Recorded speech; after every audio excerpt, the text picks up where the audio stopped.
Kejagung sebut vonis ringan Harvey Muiz di kasus timah tak terlepas dari subjektivitas hakim. Secara teori sosial, ini yang disebut legal cynicism.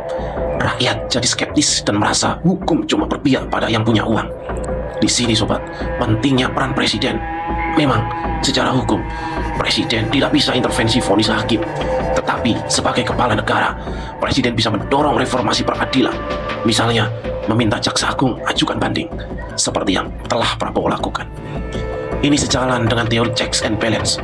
Presiden tidak boleh mengatur hakim, tapi dia punya kewajiban moral untuk memastikan sistem hukum berjalan adil. Reformasi hukum yang dipimpin presiden bisa jadi katalis buat memperbaiki kepercayaan rakyat pada hukum.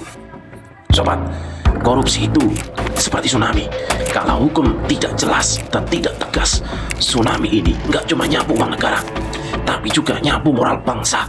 Teori deterrence bilang, hukuman berat itu tidak cuma buat menghukum pelaku, tapi juga buat kasih efek jerah ke calon pelaku lain.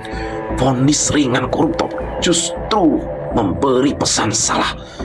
Curi kecil dihukum berat, curi besar dihukum enteng. Kalau ini dibiarkan, teori sosial kontrak dari Rousseau ini cuma jadi dongeng belaka.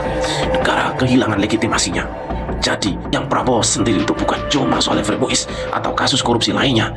Ini soal prinsip hukum yang adil dan proporsional. Karena hukum itu harus jadi pilar peradaban, bukan komedi situasi.